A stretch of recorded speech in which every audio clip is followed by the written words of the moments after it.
We have Mr. Dayanand Mittal joining us, who's the oil and gas as well as the telecom research analyst at JM Financial Institutional Securities. Thank you for joining us on the show. Well, my first question to you will be around the latest development of this sector, largely around the lower allocation to the domestic gas to the CGD space.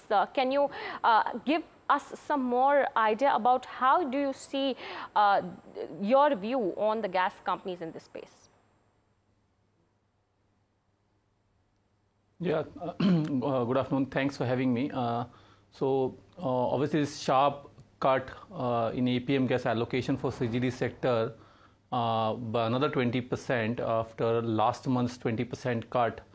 This is a significant negative development for all CGD companies, particularly CNG dominated companies like IGL and MGL, because this raises their average gas cost by about $1 to $1.50 depending on how this source this deficit via mix of new well gas, which might come at around $9, or via HPHT gas, which might come at closer to $10, or from imported LNG sources, which might cost around $10 to $14. So $6.50 gas gets replaced by alternative sources which might cost anywhere between $9 to $14. So weighted average gas cost goes up by about $1 to $1.50, which means they might need to take a CNG price hike of closer to 6 to 10 rupees per kg versus the current CNG price, which is around 75 rupees for IGL and MGL in Delhi, Mumbai. So about 8 to 13% hike. Do they have the pricing power to take this? Definitely they can, just that the differential versus petrol, which is already moderated over last few years from highs of 60-65%, CNG used to be 60-65% cheaper versus petrol on a rupee per kilometer basis 3 years back.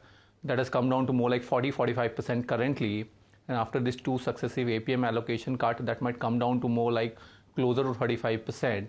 Which is decent but not great. So convergence may moderate further is what our thought is. And versus diesel, this gap will narrow from closer to 20% to more like 15%, which would be probably at the lower end of what most of the CV users need to incentivize them to convert to CNG. So there would be some hit to margins, given CGD companies may or may not pass this on entirely to the consumers, given their focus on volume, and definitely this would also lead to some moderation in CNG conversion and hence on growth. So definitely a big setback for the CGD companies, but there's some hope. It's a hope as of now, but yeah, that government may announce some offsetting measures in terms of either reducing the excise duty on CNG from current 14.5%, or maybe if they can convince the states to get gas under GST, though that might be slightly a long drawn process.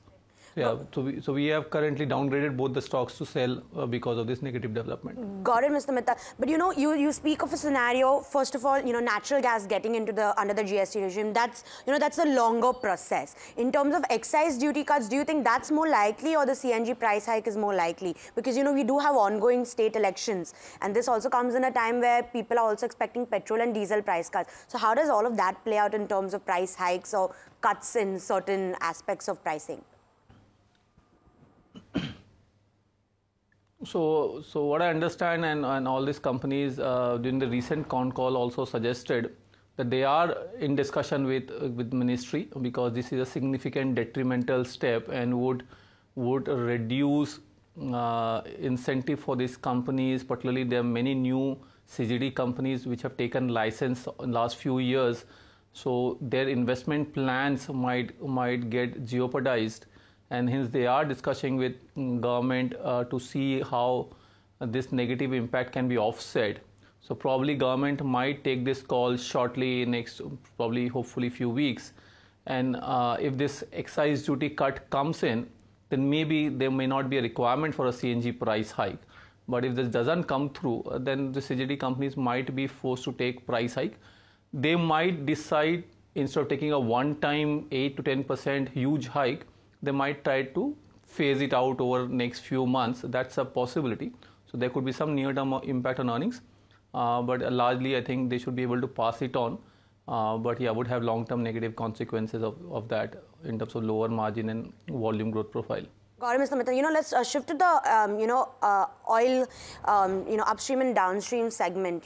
First of all, what are your expectations on oil prices moving forward? Do you expect them to have a downward bias? Because while OPEC does have some strength, China demand continues to falter.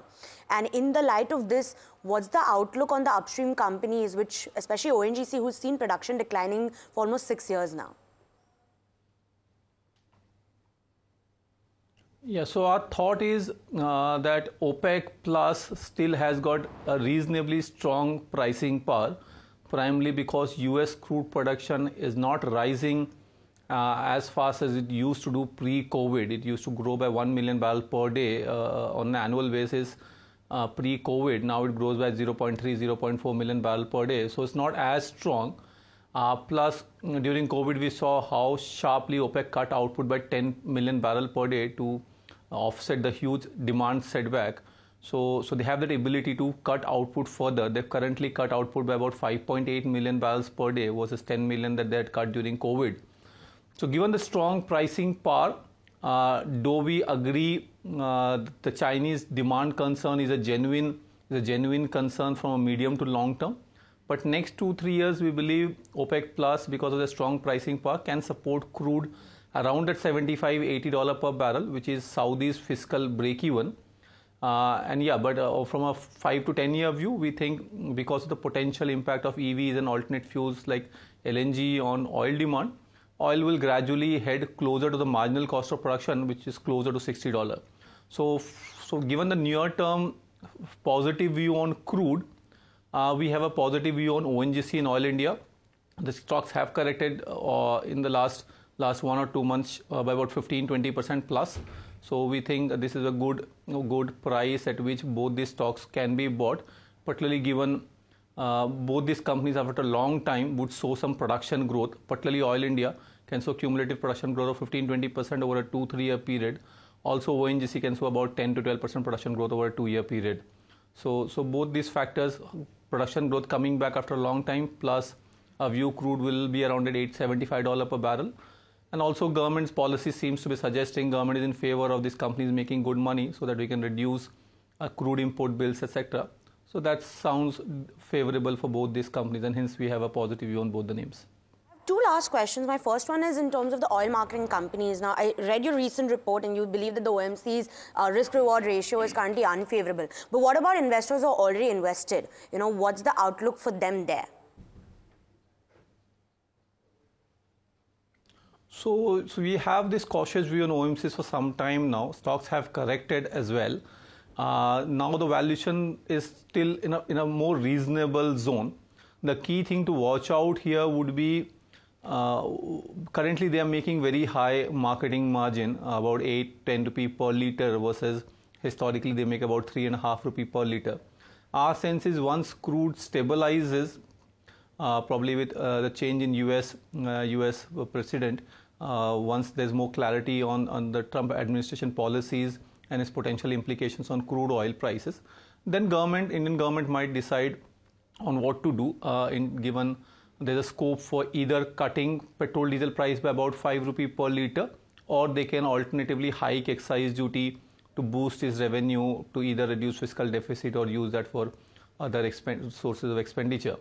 So our sense is this current higher marketing margin is not sustainable, and hence we would not be very excited about these names despite some correction recently. My last question to you, Mr. Mittal, is across the oil and gas space, what would be your top picks? Where do you see there's still value potential for the upside? Yeah, so a top pick in the oil PSU space is ONGC and Oil India, given a positive view on crude price. And in the gas space, we like Gujarat Gas, but with a more like a 1 to 2 year view, given a view that spot LNG price should moderate sharply over the next 2-3 years because a lot of LNG supply capacity coming in. We also like GAIL, given the transmission business is doing relatively decent. There's a 5 to 6% volume growth. Trading business is also earning is quite strong. The only weakness there is a petchem business where margins have not been very great. So yeah, Gujarat Gas in gas space followed by GAIL would be our preferred pick. Right. Okay. Thank you so much, Mr. Dayanand Mittal, for joining us and giving us those wonderful insights on the sector. And thank you, Mihika, for all those questions as well.